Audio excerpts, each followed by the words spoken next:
आज की कहानी की शुरुआत होती है एक कपल को दिखाते हुए जिनके इरादे कुछ ठीक नहीं लग रहे हैं देखने से।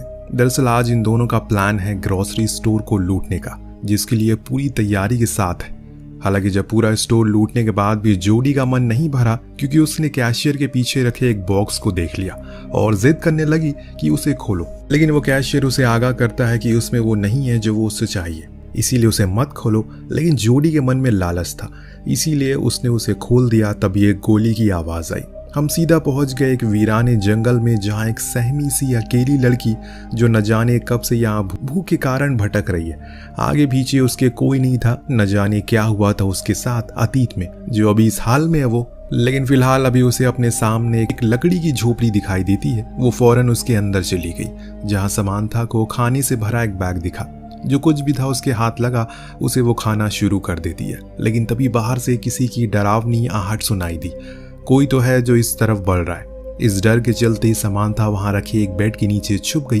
तभी वो शख्स अंदर आया। हाथ में उसके एक कुल्हाड़ी थी, पर वो कौन था ये हम नहीं देख सके। उसने अपने खाने का बैग उठाया और चुपचाप चल पड़ा। नीचे छुपी समांथा चुपचाप सहमी सी छुपी रहती है। जब कुछ समय बीत गया तो उसने निर्णय लिया कि अब उसे यहाँ से बाहर निकलना चाहिए, इसीलिए वो फौरन भागने का फैसला करती है। लेकिन तभी अचानक उसकी टक्कर उसी आदमी से हो गई जिसका नाम टॉम था। लेकिन वो उसे कोई नुकसान नहीं पहुंचाता, बल्कि वो तो उसकी मदद करता है। जो देख समांथा उससे माफी मांगती है कि उसने उसके बैग से खाना चुराया, क्योंकि वो 2 दिन से भूखी थी।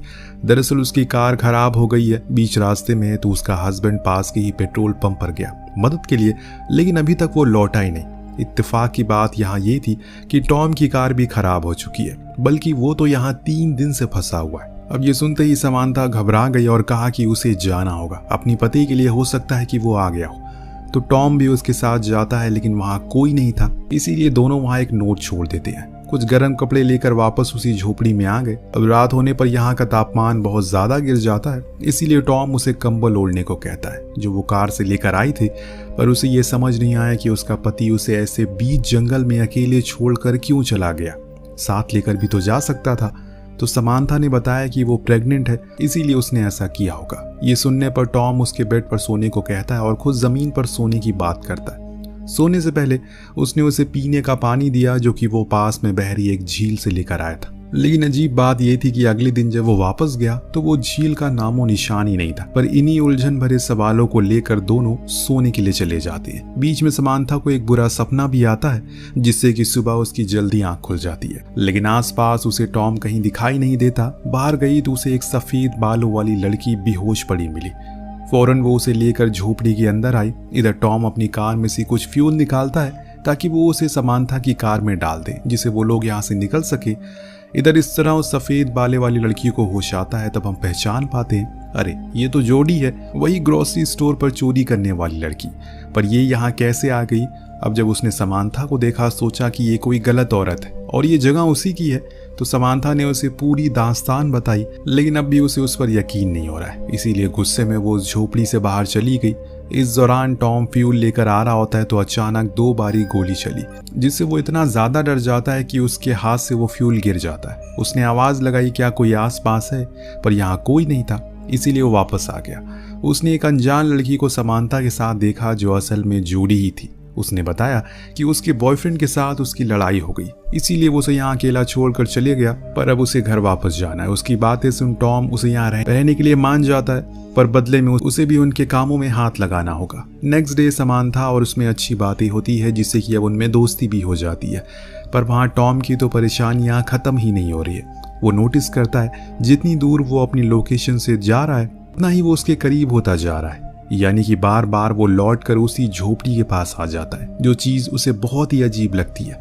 और इसीलिए वापस इन दोनों के पास आता और कहने लगा, ये जगह ठीक नहीं है, हमें यहाँ से चलना चाहिए। पर मुझे एक बात जाननी है, असल में तुम लोग जा कहाँ रहे थे और ये जगह कौन सी है, यहाँ किसी को पता है?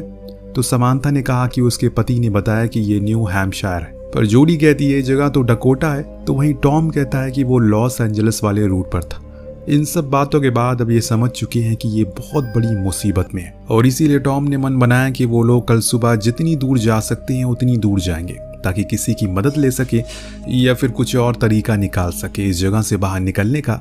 रात होने पर जोडी और टॉम दोनों एक साथ एक बड़ा ही अजीब सपना देखते हैं। जिसमें उन्हें कोई इंजेक्शन लगा रहा है, और कुछ इसी तरह का समानता का भी था जिसमें वो दर्द से कर्रा रही है। खैर सुबह हुई तो ये लोग अपना सामान समेट कर चलना शुरू करते हैं। समानता और जोडी के बीच बातें होती है जिसमें वो उसे अपने अतीत के कुछ पन्ने साझा करती है, जैसे कि उसकी माँ उसे जन्म देते ही मर गई, तब से वो अनाथ आश्रम में पली बड़ी है। तभी अचानक उसके पैर पर एक चीज टकराई और वो गिर पड़ी। उसी समय उसके जेब से पैसों की गड्डी गिरी, जिसे देख टॉम अचंभित हो गया और जल्दी ही पूछा कि इतने पैसे तुम्हारे पास कहाँ से आए। जवाब में कहा कि ये उसकी खुद की सेविंग है जो उसने अपने बॉयफ्रेंड के साथ रखी थी, पर जाते टाइम उसने उसे ले ली। तभी समानता की नजर उसी चीज पर पड़ी जिसे जोडी टकराई थी। ये एक हैंडल था। जब टॉम ने अपनी कुल्हाड़ी से उसे तोड़ा तो वो असल में एक जर्मन बंकर होता है, जिसके अंदर सारी जंगी सामान रखे थे और कुछ कैन फूड भी थे जिस पर नाजी आर्मी का सिंबल बना था। यहाँ समानता बताती है कि उसके पिता पहले युद्ध लड़े थे, इसीलिए उसके घरों में ऐसे सामान काफी आते जाते रहते हैं। टॉम उन सभी कैन को बाहर लाता है और फिर दोनों को लेकर बाहर आता है, लेकिन परेशानी की बात ये थी कि ये फिर उसी केबिन के पास आ गए थे। अब इनके हिसाब से तो ये सीधा चल रहे थे, पर शायद इनके हिसाब से कुछ भी यहाँ चलने वाला नहीं है। अगले पल हम देखती हैं कि तीनों ही डिनर करते हैं। दिन दोनों लड़की आपस में बातें करती होती है तो जॉडी समानता से सच कह देती है कि वो चोरी करती है क्योंकि उसके अलावा उसके पास कुछ करने को नहीं है, वो पढ़ी लिखी नहीं है। समानता ने उसे गुजारिश की क्या वो उन पैसों को दोबारा देख सकती है जो उसने लूटे थे, क्योंकि इतने पैसे उसने आज तक कभी नहीं देखे।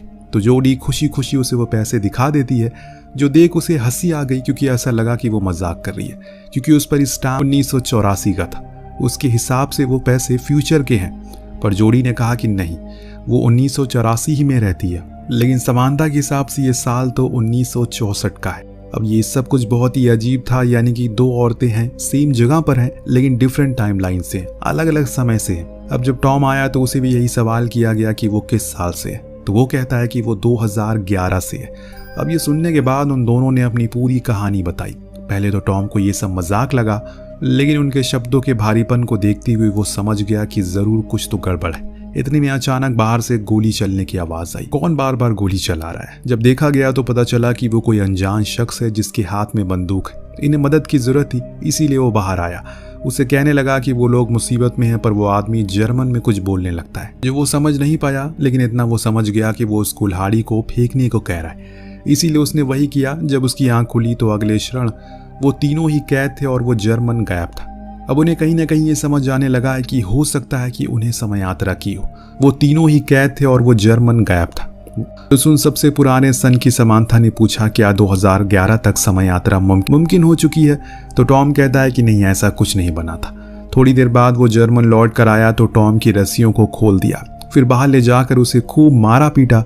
दिन अंत में उसे एक पेड़ से बांध दिया। फिर वो अंदर आया और उन लड़कियों से पूछने लगा कि वो कौन है और कहां से आई हैं। तभी उसकी नजर जॉडी के लॉकेट पर पड़ी, जिसके बारे में वो उसे पूछने लगा।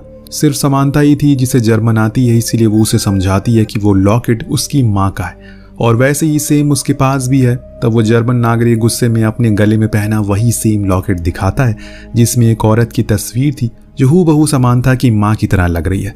चीजें अब धीरे धीरे करके और परेशान करने लगती है, लेकिन आप बने रहिए क्योंकि इसका अंत आपको हिला कर रख देगा। अब वो दोनों लड़कियों को लेकर बाहर आता है तो समानता टॉम से पूछती है क्या उसके पास भी ऐसा कोई लॉकेट है, लेकिन वो इनकार करता है। इस बीच वो अनजान आदमी ये भूल चुका था कि टॉम ने खुद की रस्सी खोल ली है। अगले पल अब उस हाल में है जिस हाल में उसने इन तीनों को रखा था, पर वहीं खड़ी ये तीनों अपनी ही कश्मकश में डूबे हुए हैं, क्योंकि कहीं ना कहीं उन्हें ये गुत्थी सुलझती हुई नजर आ रही है। समानता का कहना था कि उस आदमी के पास जो लॉकेट है उसमें जो तस्वीर है वो उसकी माँ की है, पर टॉम ये मानने को राजी नहीं था।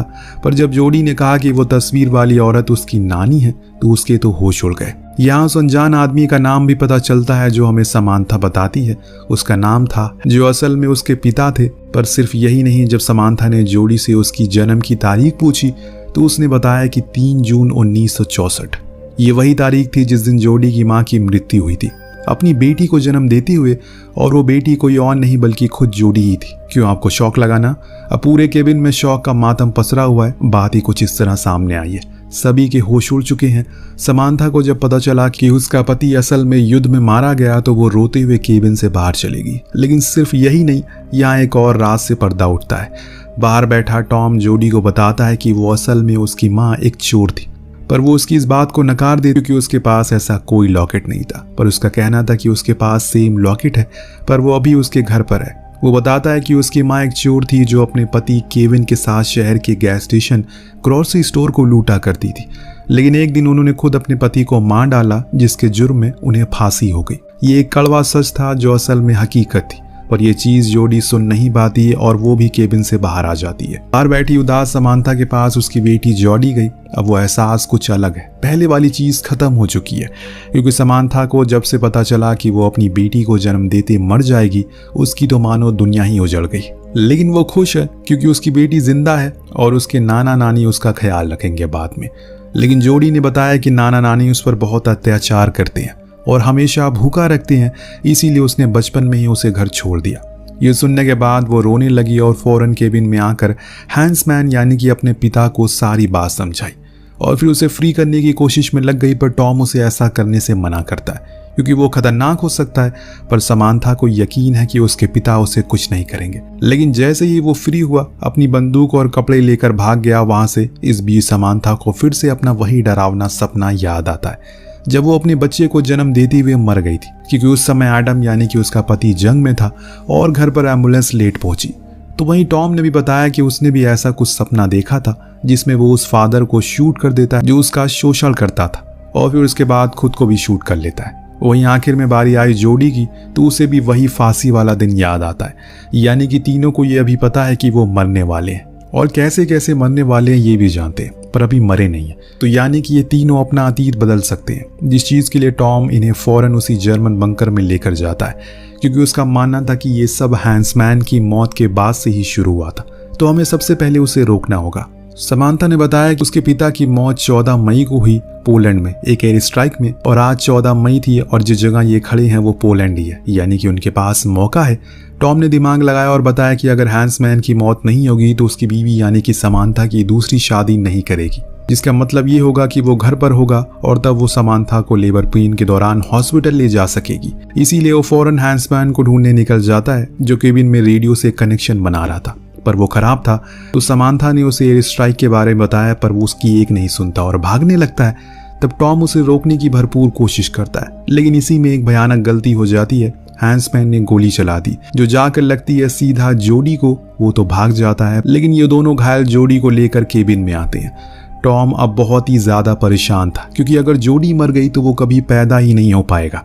मुझे उसे किसी तरह करके रोकना होगा, इतना बोलकर वो हैंसमैन को पकड़ने के लिए चला जाता है। इधर समांथा अपनी बेटी को जिंदा रखने की पूरी कोशिश करती है, इसीलिए ईश्वर ने कभी किसी इंसान को ये ताकत नहीं दी कि वो खुद के अतीत को कल को देख सके, वरना वो कुदरत की बनाई चीजों से छेड़छाड़ करना शुरू कर देगा, जिसका अंजाम बहुत ही भयानक हो सकता है। टॉम ने हैंसमैन को ढूंढ तो लिया, लेकिन वो हर बारी उसके चंगुल से भाग जाता है। लेकिन उसे एक बात देखी, वो कहीं भी भागे बार बार उसी केबिन के पास आ रहा था, इसीलिए वो भी अब उसी केबिन के पास चला गया जहां अब दोनों आमने सामने थे। हैंसमैन उस पर कई गोलियां चलाता है, लेकिन एक भी गोली उसे नहीं लगती, क्योंकि अब टॉम का वजूद ही खत्म होता जा रहा है। जॉडी की आखिरी सांसों की तरह जैसे जैसे उसकी आत्मा उसके शरीर को छोड़ रही है, टॉम खुद का अस्तित्व खोता जा रहा है। और फिर एक पल वो भी आता है जब वो पूरी तरह से गायब हो जाता है, क्योंकि जोडी मर चुकी है। पर समांथा को अब ये देख अपने पिता पर बहुत गुस्सा आता है। उन्होंने खुद के साथ साथ अपने आने वाली पीढ़ी की भी जिंदगी को मुश्किल बना दिया। इतना सब कुछ होने के बाद अब जाकर हैंसमैन को उसकी बातों पर यकीन आता है। लेकिन अब क्या, अब तो बहुत देर हो चुकी है। आसमान में रशियन प्लेन नजर आने लगे हैं, इसीलिए दोनों ही भाग, लेकिन बॉम्ब गिरना शुरू हो चुके हैं, जिसे समांथा भी घायल हो चुकी है। लेकिन उसके पिता उसे उठाकर बंकर में आ जाते हैं। अब धीरे धीरे करके समांथा का वजूद भी खत्म होता जा रहा है, क्योंकि हैंसमैन ने खुद को बचा जो लिया, वो उस समय नहीं मरा जिस समय वो पहले मरा था। यानी कि अब सब कुछ सही हो जाएगा, लेकिन एक चीज अभी भी नहीं बदलेगी। वो क्या था आपको कुछ देर में पता लग जाएगा। सीन शिफ्ट होकर पहुंचता है फिर से उसी समय में जिसमें कहानी की शुरुआत हुई थी, लेकिन इस समय चीजें काफी बदली है। जोडी उसी ग्रोसरी स्टोर पर जाती है, लेकिन एक अलग अवतार में, एक अमीर और पढ़ी लिखी लड़की बनकर। लेकिन जब वो वहां से बाहर निकली तो उसे केविन दिखा, जो अपनी दूसरी गर्लफ्रेंड के साथ वही काम को अंजाम देने वाला है, पर एक नई गर्लफ्रेंड के साथ, जिसका मतलब ये है टॉम कभी पैदा ही नहीं होगा, क्योंकि जोडी केविन कभी मिले ही नहीं। और ऐसा इसलिए हुआ क्योंकि समांथा अभी जिंदा है, जिसे हम अगले सीन में देखते हैं, जिसके हाथ में अपने पिता की अस्थियां हैं, जिन्हें मान सम्मान के साथ उसने श्रद्धांजलि दे दी 1964 में।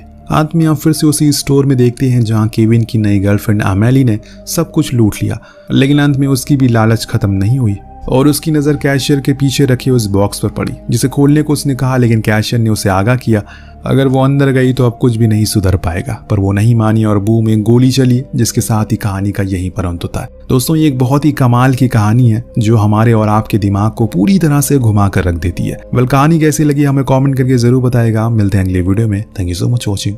Peace out.